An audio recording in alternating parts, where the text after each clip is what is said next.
Mis hermanos, vamos a abrir nuestras Biblias, por favor. Vamos a leer a Isaías, capítulo 53. Isaías, capítulo 53, solamente tiene 12 versículos, aunque estaremos estudiando el Evangelio de Marcos, normal. Dice así la Escritura, Isaías, capítulo 53.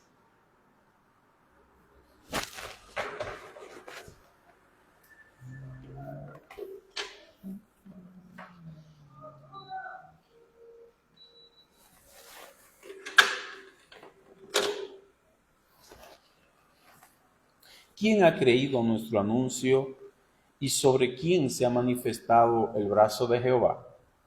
Subirá cual renuevo delante de él, y como raíz de tierra seca, no hay parecer en él ni hermosura. Le veremos, mas sin atractivo para que le deseemos. Despreciado y desechado entre los hombres, varón de dolores, experimentado en quebranto, y como que escondimos de él el rostro, fue menospreciado y no lo estimamos. Ciertamente llevó él nuestras enfermedades y sufrió nuestros dolores, y nosotros le tuvimos por azotado, por herido de Dios y abatido. Mas él herido fue por nuestras rebeliones, molido por nuestros pecados. El castigo de nuestra paz fue sobre él, y por su llaga fuimos nosotros curados. Todos nosotros nos descarriamos como ovejas, cada cual se apartó por su camino, mas Jehová cargó en él el pecado de todos nosotros. Angustiado él y afligido no abrió su boca. Como cordero fue llevado al matadero, y como oveja delante de sus trasquiladores. Enmudeció y no abrió su boca. Por cárcel y por juicio fue quitado, y su generación, ¿quién la contará? Porque fue cortado de la tierra de los vivientes, y por la rebelión de mi pueblo fue herido. Y se dispuso con los impíos su sepultura, mas con los ricos fue en su muerte, aunque nunca hizo maldad, ni hubo engaño en su boca. Con todo eso, Jehová quiso quebrantarlo, sujetándole a padecimiento. Cuando haya puesto su vida en expiación por el pecado, verá linaje, vivirá por largos días, y la voluntad de Jehová será en su mano prosperada. Verá el fruto de la aflicción de su alma y quedará satisfecho. Por su conocimiento justificará mi siervo justo a muchos y llevará las iniquidades de ellos. Por tanto, yo le daré parte con los grandes, y con los fuertes repartirá despojos, por cuanto derramó su vida hasta la muerte, y fue contado con los pecadores, habiendo él llevado el pecado de muchos y orado por los transgresores. Amén. Glorioso Salvador, bendito Rey, a ti venimos, Señor, para pedir en este momento que tú derrames en este grupo de personas, de hijos tuyos, la gracia especial de comprender tu buena palabra, de recibirla como palabra tuya, de permitir, Señor, que ella afecte nuestros corazones, que al oír tu voz no endurezcamos nuestros corazones, Señor. Obra de una manera maravillosa, guía a este tu siervo, te lo rogamos en el nombre de Jesús. Amén. Cristo crucificado. Quiero que después de leer Isaías capítulo 53, nosotros nos traslademos a Marcos capítulo 15, que es la porción que vamos a estar considerando en esta mañana. Marcos capítulo 15, nos corresponde ver la crucifixión del Señor Jesucristo a partir del verso 21. Allí vamos a estar considerando esta porción hasta el verso 41, 20 versículos. Y obligaron a uno que pasaba, Simón de Cirene, padre de Alejandro y de Rufo, que venía del campo, a que le llevase la cruz. Y le llevaron a un lugar llamado Gólgota, que traducido es lugar de la calavera, y le dieron a beber vino mezclado con mirra, mas él no lo tomó. Cuando lo hubieron crucificado, repartieron entre sí sus vestidos, echando suertes sobre ellos, para ver qué se llevaría cada uno. Era la hora tercera cuando le crucificaron. El Señor Jesucristo fue crucificado por pecadores. Sin lugar a dudas, el centro de nuestra atención en toda esa narración es el Señor Jesucristo. Él es el personaje central. Sin embargo, yo quiero que nosotros notemos en esta porción que acabamos de leer que aparecen 5 personas o grupos de personas que también intervienen, serían los personajes secundarios. Está Simón de Cirene, que hizo un servicio al Señor Jesucristo, un servicio obligado. Los soldados le obligaron a llevar la cruz del Señor Jesucristo. Están los legionarios, o sea, los soldados romanos, que fueron los que ejecutaron la crucifixión. Están los que pasaban por el lugar, que meneaban la cabeza y le injuriaban. Están los escribas y el grupo de religiosos que le escarnecían. Y por último, estaban 2 ladrones que también le denigraban. Uno de ellos se convirtió. Son muchos los detalles que acompañan este evento. Honestamente le digo que tendríamos que tomar mucho tiempo para ver todo lo que aconteció ahí en ese momento cuando el Señor Jesucristo fue crucificado y todo el significado que tiene para nosotros. Yo entiendo que estamos yendo por encimita de ese gran acontecimiento que es la redención de nosotros los pecadores, de su pueblo. Entonces son muchos los detalles que hay. Nosotros trataremos de cubrir principalmente lo que el Espíritu Santo nos permite enfocar en este corto tiempo. Vamos a hacer un recuento de lo que ha ido sucediendo, de lo que ha ido aconteciendo. Recuerden que cuando el Señor Jesucristo entró en Jerusalén, el pueblo de Jerusalén, dirigido por los sacerdotes, motivado por ellos, por los ancianos, lleva al Señor Jesucristo ante Pilato, pidiéndole a Pilato que lo condenara a muerte, a un hombre inocente, nada más ni nada menos al Hijo de Dios, y pidieron que le soltase en su lugar a Barrabás. Dentro de las maneras que buscó Pilato para zafarse de la responsabilidad de declararlo inocente y soltarlo, como era lo que él debía de haber hecho, él buscaba la manera de zafarse de ese compromiso.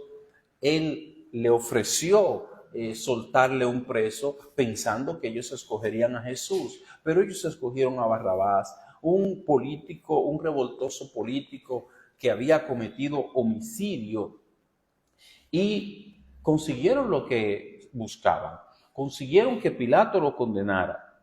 Marcos, al igual que los otros 3 evangelistas, nos presenta el relato de la crucifixión sin entrar en muchos detalles. Los detalles tienden a motivar las emociones, como aquellas mujeres que cuando veían que el Señor Jesucristo iba caminando ensangrentado, empezaron a llorar y a tenerle lástima. El Señor Jesucristo le dijo: no lloren por mí, lloren por Jerusalén, lloren por ustedes mismas. Entonces, la intención es ver el precio que costó nuestra salvación. Qué tan alto precio el Señor Jesucristo tuvo que pagar para que nosotros pudiésemos ser libertados del pecado, de la culpa y del infierno. También tendremos que notar que todas las narraciones de este evento, de la crucifixión, están llenas de alusiones, de citas al Antiguo Testamento. Esta es con la intención, o esto es con la intención de mostrarnos que todo lo que estaba aconteciendo allí, como dijeron los apóstoles, se llevaba a cabo por el determinado consejo y anticipado conocimiento de Dios. Hechos capítulo 2, versículo 23. Estas citas del Antiguo Testamento no solo señalaban que se estaban cumpliendo esas profecías, sino que hablaban de que ya eso estaba en el conocimiento de Dios desde antes de la fundación del mundo. De todos los textos que citamos, es de fundamental importancia ver que esos textos del Antiguo Testamento que hablan de la pasión del Señor Jesucristo, está el Salmo 22 e Isaías 53 que leímos en principio. Ojalá y usted pueda sacar un tiempo y leer ese Salmo 22 como un salmo mesiánico, o sea, como un salmo que habla anticipadamente de Cristo. Ojalá usted pueda leer otra vez a Isaías 53 y ver allí al Señor Jesucristo sufriendo. Marcos nos dice que en el capítulo 15, verso 1, que tuvo que ayudarle un personaje de los que mencionamos, Simón de Cirene. Fue obligado a cargar la cruz del Señor Jesucristo. Esto nos hace pensar cómo estaba el Señor Jesucristo en su condición física. Él había llegado a un estado muy deteriorado físicamente hablando, porque si usted recorre en su mente todo lo que ya había acontecido, usted recuerda que él estaba en la celebración de la Pascua con sus discípulos. De ahí ellos salieron entonces al Monte de los Olivos. Todo ocurrió muy rápidamente, muy intenso, fue una cosa tras otra que él no tuvo espacio para descansar o para comer. Salen de la cena, van al Monte de los Olivos, allí él ora en Getsemaní con angustia, con tristeza. Al cabo de un rato llega Judas con mucha gente, le toman, le llevan a la casa del sumo sacerdote, allí le interrogan, lo declaran culpable, lo sentencian a muerte y comienzan ahí de una manera despiadada los alguaciles a burlarse de él y a golpearle mientras le custodiaban. Al amanecer muy temprano lo llevan ante Pilato, pidiendo que sea condenado por Pilato. Pilato hace mucho movimiento para no asumir su responsabilidad de tomar una decisión allí, sino que lo envía donde Herodes. Herodes se burla de él, lo menosprecia, lo devuelve ante Pilato.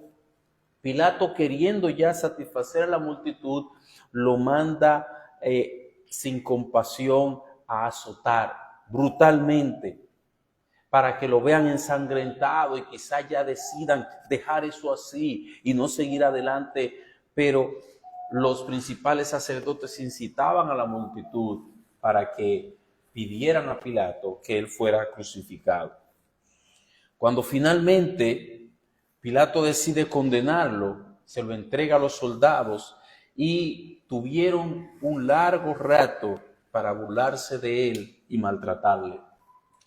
Si tenemos en cuenta todo este panorama de lo que el Señor Jesucristo había padecido, no es de extrañar, hermanos, que en esos momentos, cuando él tenía ya la ocasión que llevar su cruz, él estuviera realmente agotado, debilitado, no había dormido, toda la noche le había pasado siendo golpeado, burlado, escarnecido, escupido. Ya él no podía con el peso de la cruz. Veamos esa crucifixión. Vayamos al verso 21 de Marcos capítulo 15. Y obligaron a uno que pasaba, Simón de Cirene, padre de Alejandro y de Rufo, que venía del campo, a que llevase la cruz. Versículo 24. Cuando le hubieron crucificado, repartieron entre sí sus vestidos, estos son los soldados, echando suerte sobre ellos para ver qué se llevaría cada uno. Era la hora tercera cuando le crucificaron, es decir, las 9 de la mañana cuando le crucificaron. Después de pasar la noche siendo golpeado, burlado, sin dormir, ya en la mañana era demasiado pedir que él transitara la ciudad con la cruz. La idea era que la gente viera qué le pasa a los peores delincuentes y qué le sucede a los que se rebelan contra el Imperio Romano. Son llevados a una cruz allí a morir y que así la gente no se atreviera a hacerlo. El punto es que Jesús es llevado al Gólgota para ser crucificado. Allí él no quiere beber aquella bebida que le estaban dando, que era como para adormecer un poco y lidiar así con los dolores que le producía la crucifixión. No, él quiso sufrir completamente los dolores como el precio por el pecado de los suyos. Él quiso llevar la carga que correspondía. Todo el peso de los pecados nuestros estaba allí sobre sus hombros y él estaba dispuesto a llevarlo. Estuvo dispuesto a sufrir todo el tiempo de una manera consciente hasta la última gota de sufrimiento. Es notorio en el verso 24 que nosotros dice cuando le hubieron crucificado, repartieron entre sí sus vestidos, echando suerte sobre ellos para ver qué se llevaría cada uno. Es notorio cómo se iban cumpliendo las profecías. Esta es una profecía del Salmo 22, versículo 8, que es el salmo que le hemos estado recomendando que usted lo lea. Dice el Salmo 22, 8. Se encomendó a Jehová, líbrele él, sálvele, puesto que en él se complacía. En el Salmo 8 contiene varias profecías acerca del Señor Jesucristo. Entonces, aquí vemos que se van cumpliendo las profecías, los soldados echan suerte sobre la ropa del Señor Jesucristo, a ver qué se podían llevar. Y mientras él estaba allí colgado en el madero, a los pies de la cruz había un grupo de soldados echando suerte, saber qué le iba a tocar, si la túnica o el manto o unas sandalias, algo de lo que ellos habían colocado en la cruz, que ellos se pudieran llevar.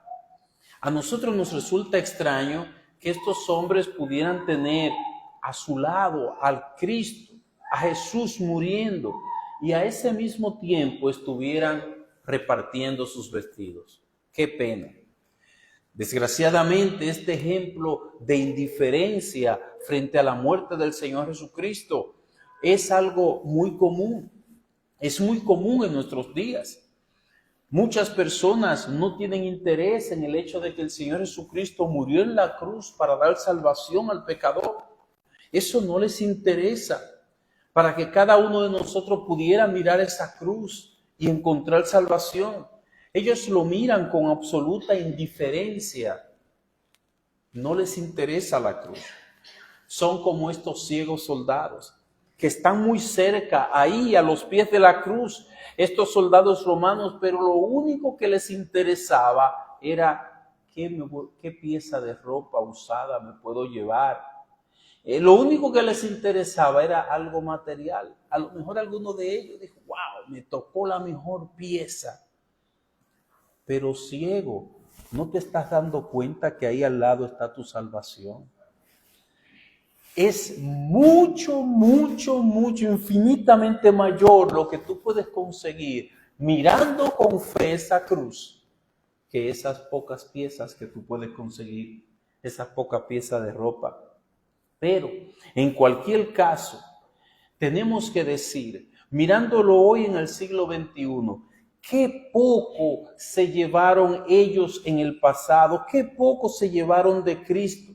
Unas pocas prendas usadas de ropa, pero qué poco muchas veces las personas se llevan de Cristo, estando ahí donde Cristo es presentado. Se llevan muy poco de Él. Esos soldados pudieron haberse llevado la salvación eterna de sus almas. Pero mi amigo, piensa tú, aplicándolo a tu vida, ¿qué te llevarás hoy de este lugar donde Cristo es presentado? ¿Qué te llevarás? Aún hoy día, en este presente siglo, ¿cuán poco se lleva la gente a casa cuando sale de un culto? ¿Cuán poco se lleva? Si usted le pregunta, ¿qué trajiste del culto? ¿Qué trajiste de Cristo? ¿Qué obtuviste? Se llevan muy poco. se llevan muy poco de la enseñanza bíblica, se llevan muy poco de los cánticos, se llevan muy poco de la gracia que da el Señor Jesucristo al presentarse aquí en su casa. ¿Y por qué? Porque a veces somos indiferentes a la realidad de que Cristo está dando bendición y vida eterna, de que Cristo está dando gracia de lo alto y que solamente tú tienes que mirarlo a Él con fe. Estos soldados se contentaban repartiéndose la ropa del Señor Jesucristo. Vayamos al versículo 26, le hemos intitulado La vergonzosa cruz. El versículo 26 dice, en el título escrito de su causa era el Rey de los Judíos. Crucificaron también con él a 2 ladrones, uno a su derecha y el otro a su izquierda. Versículo 28, y se cumplió la escritura que dice, y fue contado con los inicuos. Y los que pasaban le injuriaban, meneando la cabeza y diciendo, va, tú que derribas el templo de Dios y en 3 días lo reedificas, sálvate a ti mismo y desciende de la cruz. A pesar de todas las injusticias que el Señor Jesucristo había sufrido, hasta este momento que nosotros lo vemos, los judíos no se conformaban. Los judíos no estaban satisfechos. Ellos lo habían llevado ante Pilato, habían conseguido que lo crucificaran, pero todavía no estaban satisfechos. ¿Sabe lo que hicieron ellos? Fueron al lugar de la crucifixión para burlarse allí del Señor Jesucristo. Todos se burlaban. Había grupos diferentes. Los que pasaban se burlaban meneando la cabeza. Los sacerdotes también en el versículo 31. Y los que estaban crucificados con él también se burlaban. Dice el verso 32, que ellos decían, el Cristo, Rey de Israel, descienda ahora de la cruz para que veamos y creamos. También los que estaban crucificados con él le injuriaban. Si los líderes religiosos le escarnecían, como dice el verso 31, de esta manera también los principales sacerdotes, escarneciéndose, decían unos a otros con los escribas, a otros salvó, a sí mismo no se puede salvar. Eso tenía su significado. Pero ellos, todo lo que tomaban, sean verdades que Cristo había pronunciado o no, la usaban para burlarse.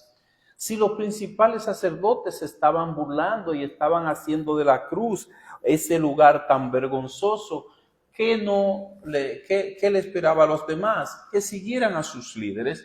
Eso era lo que pasaba. Pero en esto, o con esto, se estaban cumpliendo las profecías en el Salmo 22.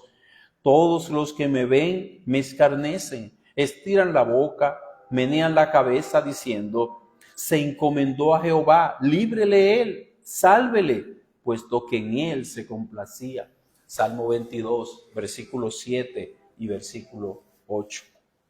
Así el Señor enfrentó la vergüenza, lleno de burlas, aún estando en la misma cruz. Sus enemigos no se contentaron con llevarle a la cruz, sino que agregaron esas burlas, ese escarnio. En el versículo 30 nos dice la Escritura, sálvate a ti mismo y desciende de la cruz. Este era como un desafío muy parecido a lo que hizo Satanás con el Señor Jesucristo cuando le llevó al pináculo del templo. Dice la historia que le llevó el diablo a un monte muy alto y le mostró todos los reinos del mundo y la gloria de ellos y le dijo, todo esto te daré si postrado me adorares. Mateo capítulo 4, versículo 8 al 9. Era una situación similar. Era una invitación a evitar la cruz, a descender de allí. Era decirle, mira, tú no tienes que sufrir la cruz para tú tener gloria. Todo esto, todos los reinos de la tierra te daré, le dice Satanás. Le mostró todos los reinos del mundo. Se lo mostró para llenarle los ojos, como decimos en buen dominicano. y la gloria de ellos, y le dijo: todo esto te daré si postrado me adorares. Cristo tendría los reinos del mundo, pero tenía que pasar primero por la cruz. Pero Él se lo estaba ofertando sin pasar por la cruz. Yo te los doy. Así estaban estas personas, a otros salvó. Sálvate a ti mismo. Mira, descienda de la cruz para que veamos y creamos. Era una provocación a que el Señor Jesucristo abandonara lo que Dios el Padre le había propuesto, la voluntad del Padre, y por su propia cuenta Él descendiera de la cruz en obediencia a la provocación de ellos. Pero si esto sucediera, ninguno de los salvados estuviera en el cielo. Estuviéramos en la condenación eterna, porque solo la cruz nos da entrada al cielo. Ninguno de los presentes lograban entender esto, que en aquella cruz era como que Dios el Padre lo había sujetado a padecimiento.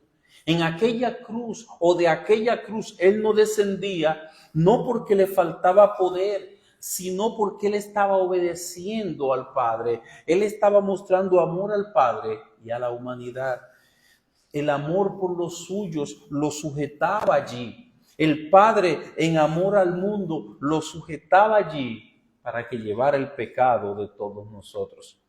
Si hubiese bajado de aquella cruz, no habría salvación para los pecadores. Si Él hubiese cedido a la provocación, nadie podría ser salvo. Desde Adán hasta el último de los justos, hasta el último de los santos, confía y ha puesto su fe, ha puesto su mirada en esa cruz. Una vez más, entonces vemos al Señor Jesucristo vencer esa tentación y demostrar su poder, no bajando de la cruz. No lo olvidemos, el diablo no ha cambiado su estrategia. Sigue proponiéndole a los hombres que ellos pueden alcanzar la gloria sin sufrimiento, sin pasar por la cruz. No, pero ¿y cómo va a ser? Pero tú puedes ser religioso, tú puedes orar en tu casa, tú puedes leer la Biblia y ya con eso tú eres salvo. Busca caminos para presentarle alternativas, para presentarle a la gente, pero sin pasar por la cruz, sin tener que poner su fe en Jesucristo que está colgado en el madero. Veamos finalmente, el dador de la vida entrega su vida. Versículo 31 nos dice: de esta manera también los principales sacerdotes, escarneciendo, se decían unos a otros con los escribas: a otros salvó, a sí mismo no se puede salvar. El Cristo, Rey de Israel, descienda ahora de la cruz para que veamos y creamos. También los que estaban crucificados con Él le injuriaban. Cuando vino la hora sexta, a las 12 del mediodía, hubo tinieblas sobre toda la tierra hasta la hora novena, o sea, hasta las 3 de la tarde, las horas más fuertes de sol, hubo tinieblas. Y a la hora novena Jesús clamó a gran voz diciendo: Eloi, Eloi, lama sabactani, que traducido es: Dios mío, ¿por qué me has desamparado?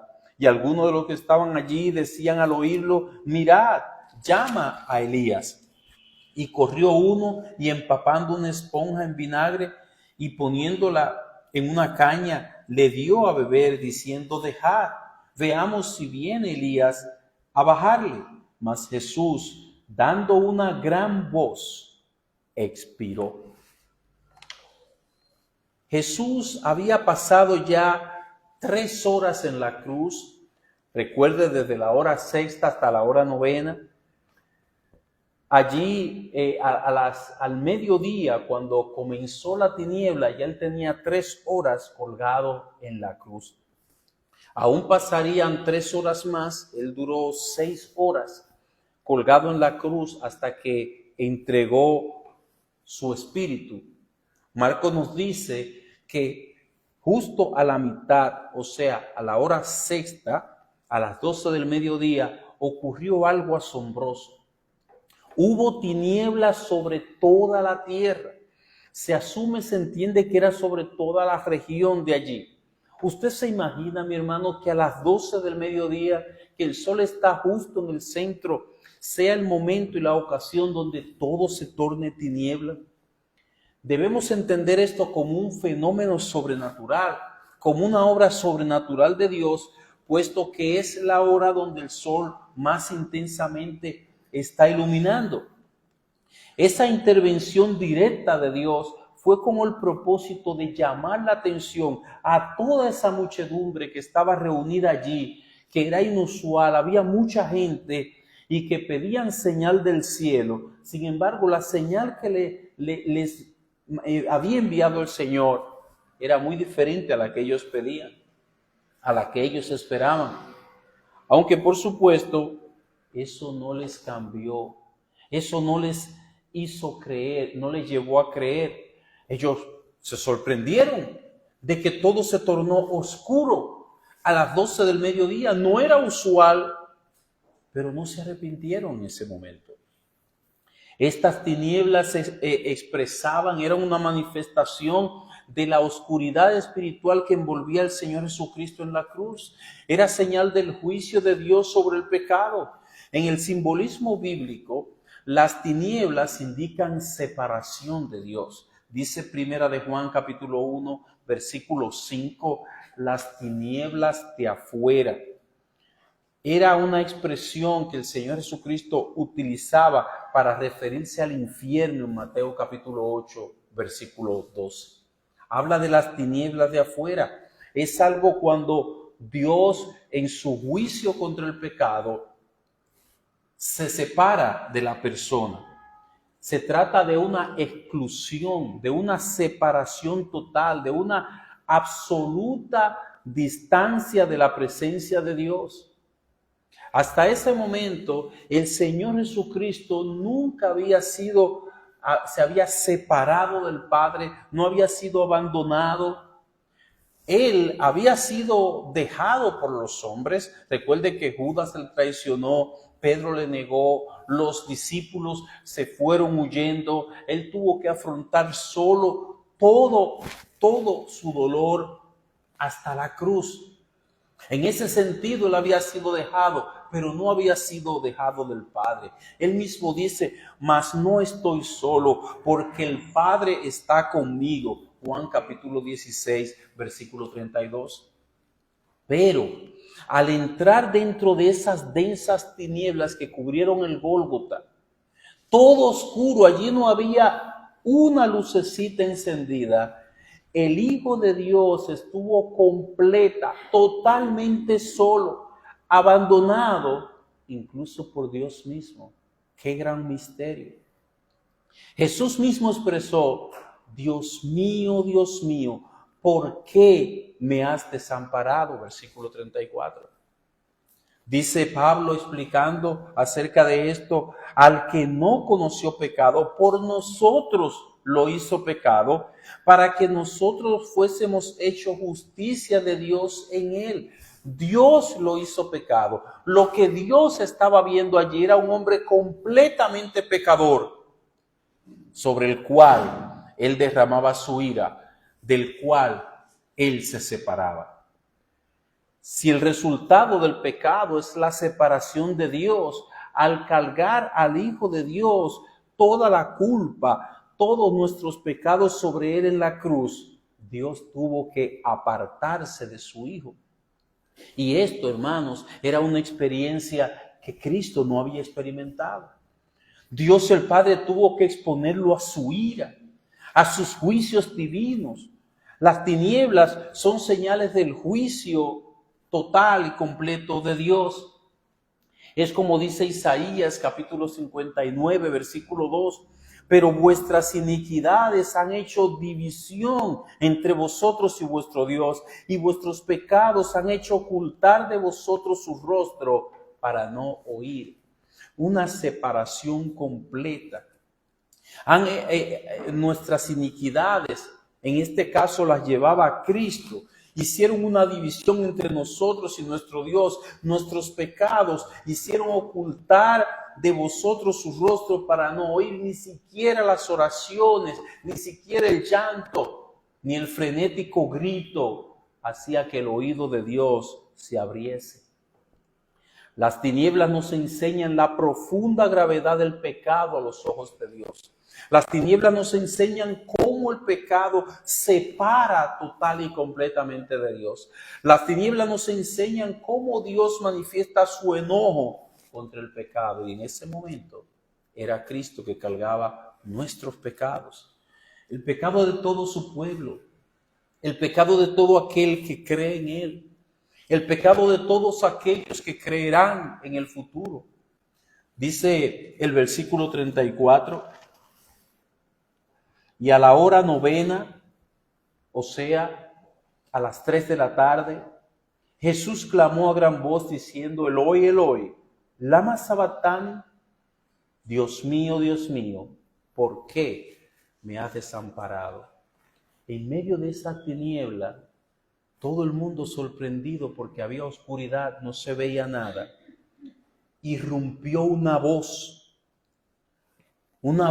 fuerte, diciendo, Dios mío, ¿por qué me has desamparado? Se retumbó esa voz que es el cumplimiento, una vez más, de una profecía del Salmo 22, donde describe gráficamente el sufrimiento intenso del Mesías en su agonía. Dice el Salmo 22, versículo 1 y 2, Dios mío, ¿por qué me has desamparado? ¿Por qué estás tan lejos de mi salvación y de las palabras de mi clamor? Dios mío, clamo de día y no respondes, y de noche y no hay para mí reposo. Aquí se describe el rompimiento, vamos a decir, misterioso que no entendemos entre el Padre y el Hijo. Eso constituye un misterio imposible de explicar, porque Jesucristo es Dios y como Él es Dios, Él no se puede separar del Padre. Hay una unión permanente en la Trinidad, hay una unión perfecta, pero Él también era hombre. Y en esa condición de hombre, Él tuvo que sufrir la separación de Dios el Padre. Mis hermanos, no hay castigo peor, no hay dolor peor que la separación completa de Dios. Sin lugar a dudas, esta separación, este rompimiento, este distanciamiento entre Dios y el Padre y el Hijo, ese fue el mayor dolor que Cristo sufrió en la cruz del Calvario.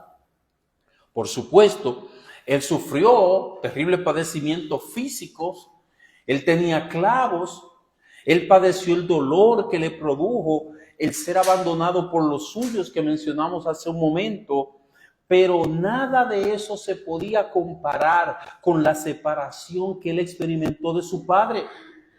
Recordemos que el alma de Cristo era un alma sensible, un alma sin pecado. Esta separación debió significar una agonía extrema. Usted dirá, pero ¿y eso es tan así? Porque el ser humano, usted le dice que si hace tal cosa, la comunión con el Señor se le va a afectar. Y le dice, no, pero eso no es nada. Si fuera que me fuera a pasar algo físicamente, yo tuviera miedo. Si fuera que me van a meter preso, yo tuviera miedo. Si fuera que voy a perder amistades, yo tuviera miedo. Pero la comunión con Dios, eso no es nada, porque yo como quiera vivo. ¿Sabe por qué? Porque tú no has disfrutado lo dulce que es estar en comunión con el Señor.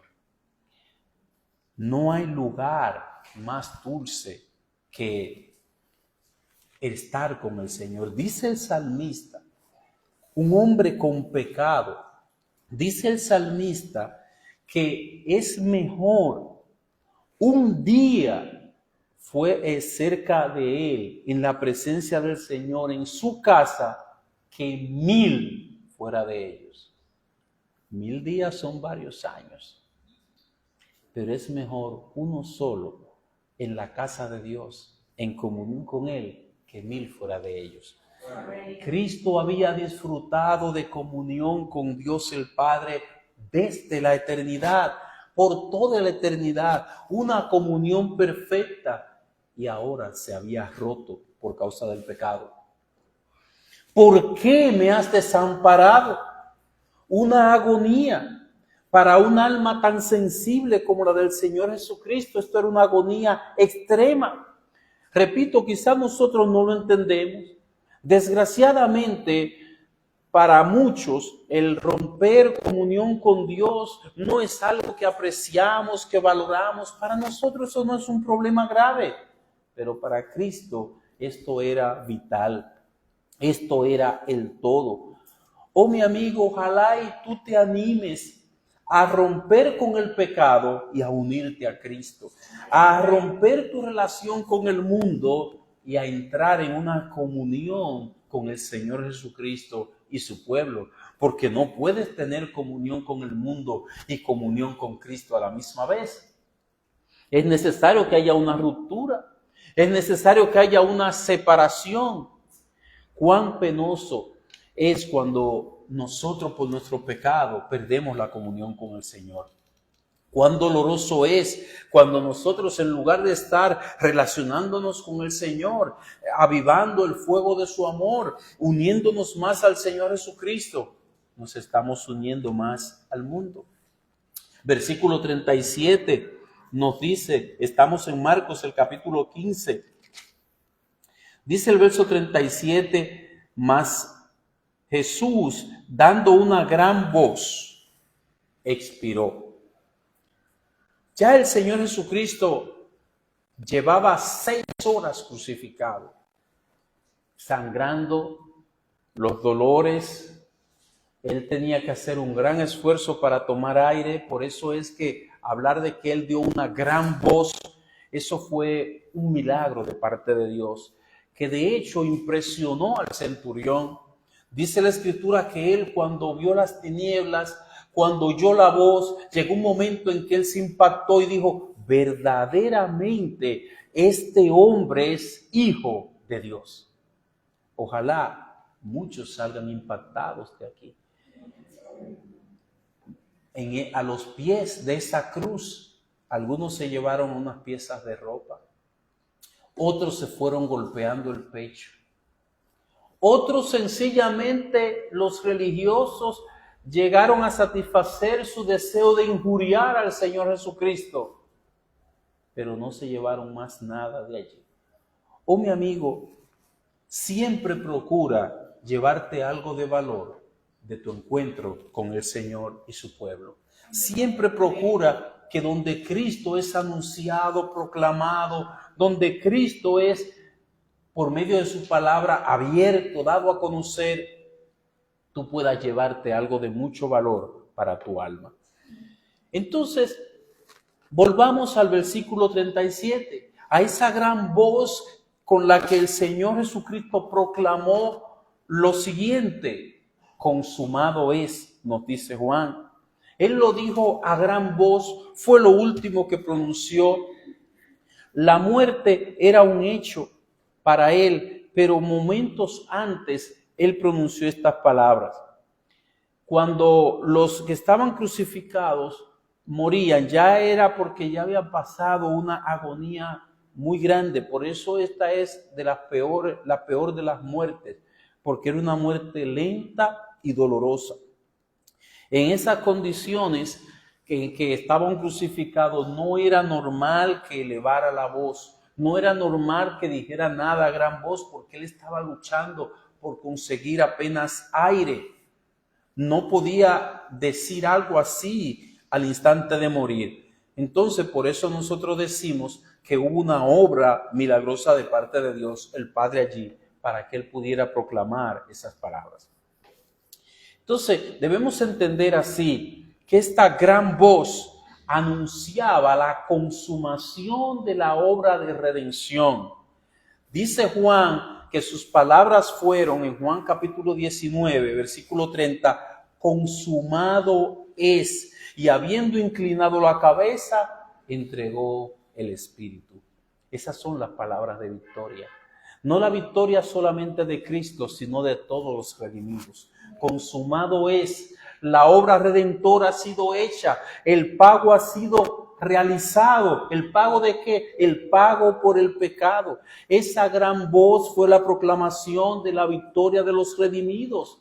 No fue un último aliento de un muerto, sino la proclamación de esa victoria a gran voz. Es la proclamación de que el precio por el pecado ha sido pagado. Es la proclamación de que el triunfo sobre el mal se ha materializado, se ha realizado. Satanás pensó que si él mataba al Señor Jesucristo, iba a lograr impedir su obra.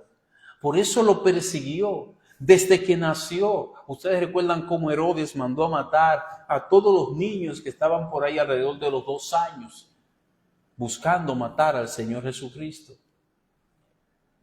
Él pensó que si lo mataba, porque la muerte es el soldado, vamos a decir, el paladín más temerario que tiene Satanás.